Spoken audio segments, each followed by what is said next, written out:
It's the Real Estate Podcast, brought to you by ANZ Home Loans for financial well-beings. Hey, it's your Real Estate Breakfast, back for the weekend. How did we get here? The week rattled by pretty quickly as we break down for you the Australian property market.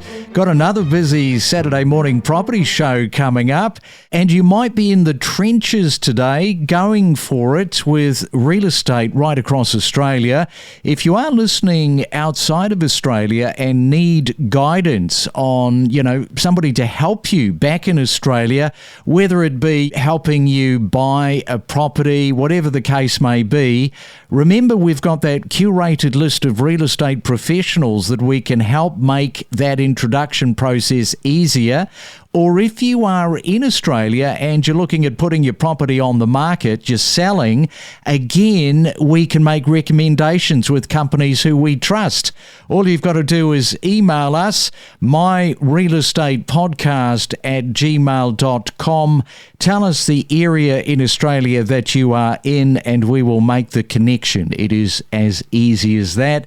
A Saturday morning, February the 21st. March is starting to almost call us. Let's go to regional New South Wales right now and catch up with Denver Shoemark. He is the principal of Shoemark Real Estate. You're in Braidwood, and is this right? You've been there since 1984? Hey, Craig. Good morning. Well, we've actually been here a bit longer than that as far as our family. But yeah, our family business, Mum and Dad started here in 1984, just a simple little office in the main street. And then I joined the family business with Mum and Dad in 2000. And then we started growing from there, just in terms of our presence in the region. Obviously, the internet wasn't around and the websites back when I started with Dad. So we just had a photo in the window and some text. So it was a bit of an eye-opener for Dad when the internet came about. But yeah, no, we've been in the region probably the longest serving actually for the area. And now my son's joined us just recently to carry on the flag once I hang up the stirrups, so to speak. Generational, eh? And you grew up in the area with your father with real estate. I always think that people that are in that position, they're just so far ahead of the game because you are learning all the time. In fact, there's things that you're learning that you don't realise that you're taking on board. And now, as you say, generational. So that's great. Now, tell us a little bit about Braidwood, because it isn't just another country town. The whole place is heritage listed. People might have seen it on the screen. Is this true? Mick Jagger filmed Ned Kelly, and Nicole Kidman also filmed there with a movie called Flirting. Yeah, that was some time ago. But yeah, the Ned Kelly film was quite an eye-opener for the local area. It was a bit of a funny film that they made here. Mick stayed at the local pub, and after he left, they auctioned off a lot of the furniture that he may have slept in or touched. He was here doing the film, and I believe he damaged his hand at one stage when a prop gun went off, and he spent some time here injured and wrote brown sugar. Wow. Okay. Did not know that. That is a nice piece of history coming out of Braidwood. Now, while some areas are sweating on prices, Braidwood seems to be holding strong. Can you give us the median price and what's been happening with the housing situation? Post-COVID, we had a very busy time, an unsettled market. There was a lot of people that had holiday homes down in our area that came down to sort of escape the apartment living and then realised that they prefer the lifestyle in the country and made a permanent move. We had a lot of people fighting over property, and it took us a good 24 months to get the market back under control. Last year was quite stable, but then come December, we had a real rush on, which is not typical. We normally see the market quieten up before December, but we probably did one of our busiest months for the last year. And then January followed on. We had another bit of a rush after Christmas, which again doesn't typically happen given a lot of people are on holidays. But now we've noticed a bit of a decline, more so in having the right amount of stock. We sort of cleared the deck of what people were looking for. There's still buyers out there, but we just don't have enough of the right stock. So I'm hoping, come into March, April, people start getting their places on the market and we can fill the needs of the people that we've got waiting. We should talk about the geography of the area because you're only an hour from the capital of Canberra and just 45 minutes from the coast of Bateman's Bay. It's why you probably see so many cashed up Treechanges flocking into the area, eh? And you've also got them from Sydney. I think the location of Braidwood is certainly one of the draw cards. The heritage listing over the town, which we sort of touched on, people went to Bowral 40 years ago because it was a little, country town with a community 3 hours from Sydney, and that's became very popular and sort of turned into a satellite suburb of Sydney now with all the same shops. Because we are a real community here and the heritage listing covers the surrounding land around the town, there's a safeguard that the Braidwood township footprint will remain pretty much the same as it was when they laid out the Georgian grid. So I think that's a real want for a lot of people because a community is hard to come by these days with so much growth. People don't have that sense of being part of something. I was looking at some statistics the other day. We've got 94 local community groups in our area, which I think is unbelievable when you start reading the list of how many groups there are and what they are made up of. But anyone coming here, regardless of your background, there's always some way for them to slot into the community and feel part of something. Yeah, it certainly sounds bigger than what people might imagine. And because the RBA is such a talking point, you've got these people from Sydney, they've got cash in their pocket, so that interest rate proof market, which is insulated from the RBA, that's a nice sort of situation to be in, I would imagine. Yeah, there was an article that came out last year and it was interesting. It was put out by PEXA. I think it was 80% of the property sales that occurred in our area last year were cash buyers. They weren't from people borrowing money, which really surprised me. I didn't think it was that high, but it just goes to show that, well, one, people with money are moving to our area, which we have seen. We've seen a lot of wealthy people moving into the district, which could move anywhere, but they've chose Braidwood as their future place to live. And I think a lot of that's attributed to, as you say, that location to Canberra. It's a growing city. Our access back into Sydney via the train, the airport, the coast is very close, the snowfields are very close, so we're very well situated for someone to have a base here at least, depending on what their future lies, whether they're going to go travelling or retiring and have a country lifestyle. We are in Braidwood this morning talking to Denver. He is giving us the breakdown, and when we come back, we're going to talk about quality over urgency. The demand has steadied somewhat after a massive rush that you heard Denver talking about in January.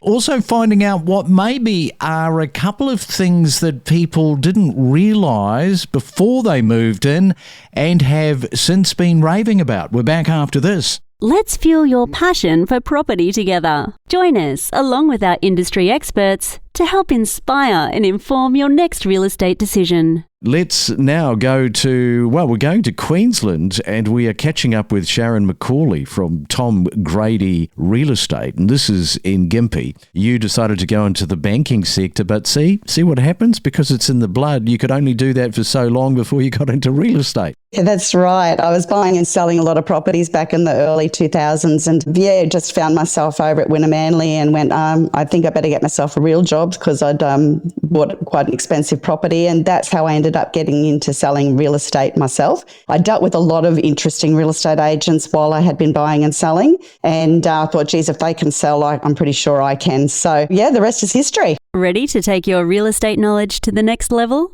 So are we. Yes, it is the weekend. It's a real estate Saturday, and we've got Denver talking about Braidwood, regional New South Wales. Is this a location that might be on your radar? If it's not, it might be now after our conversation.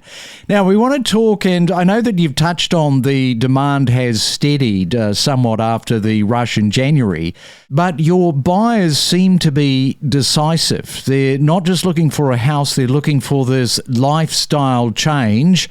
And probably more important, as I touched on before the break, they've got the capital to make it happen. Yeah, that's true, Craig. So we call it the Jamie Oliver lifestyle that people are chasing, and, whether they're putting in their own veggie patch or raising their own animals, certainly there's a lot of interest in farmers markets and health and having a cleaner sort of lifestyle to grow up in. And I think country living is something that a lot of people have put on their radar as a better alternative to the rat race, so to speak, given our location that we touched on. But as far as regional towns go, we've got a brand new hospital, 2 medical centres. I think there's 6 doctors in Braidwood, a dentist, an optometrist, aged care health, a vet surgery. There's a lot here that a lot of people don't get in other little country towns. So I think that also has been one of those things that people are very surprised to learn when they get here.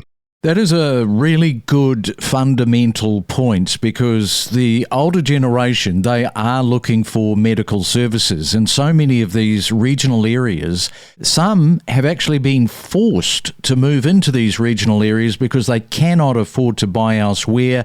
They are aging, but there are no facilities, medical facilities to look after them. So a new hospital, that gets a very big tick for sure.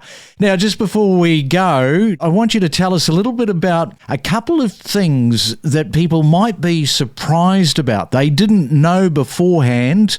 They start living in your area. What would a couple of those things be, do you think? I think the biggest thing that I get commented on is the community. No one ever is made to feel like they don't fit in or they don't belong here because they're new to the area. That is a single biggest comment, that they feel very welcomed.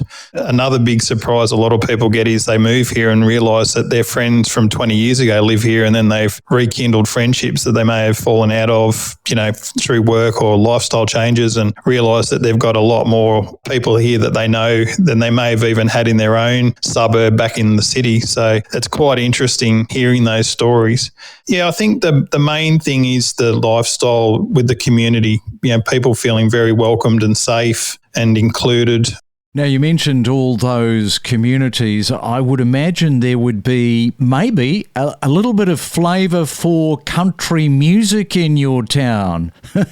What sort of music are you into? You say that there's over 90 of those community groups. Maybe there's a few country groups. I think there's a good variety of music and whatnot in Braidwood and likes, but it's a very big artist and musical and community here. It seems to be quite a creative arts sort of place. We get all kinds of people moving to the district, from professionals to artists, business people, retirees, young people. It's just a really good mix for a small town to have. It's not just old people or young people or one type of particular group. Yeah, it's something that regionals definitely attract, and that is the creativity. People that are creative, they tend to flock to the outer areas, particularly regionals. Hey, great to talk to you this morning on our Saturday. Thanks so much for coming on to the Real Estate Breakfast and explaining and breaking down a little bit about Braidwood. Thanks for having me on, Craig. Each week, we bring you in-depth real estate discussions, including inspiring stories from homeowners, knowledgeable real estate professionals and economists. Whether you're a buyer, seller, or just a real estate enthusiast, we are your ultimate property podcast. They might have a false sense of their budget that they can allocate towards a mortgage because they don't truly understand exactly how much their budget allows them to spend on a mortgage because they haven't audited. They don't know exactly where their money is going. To stop the spending rot, and I think rot is such a great word for using because that's what it is. You're suggesting a money fast, like fasting on your food, but do it with money one day a week. Try to get in the habit of spending no money on one day. You simply have a rule, okay, today's a day I will not tap my card. I will not spend any cash. A money fast is a good way to reset. It almost creates that behavior to ensure that you're aware of where your money is going. And if you don't, then what happens is you just have that roll-on effect with I'll tap, tap, tap, and then it all adds up. We connect you to the best real estate information across Australia. The Real Estate Podcast.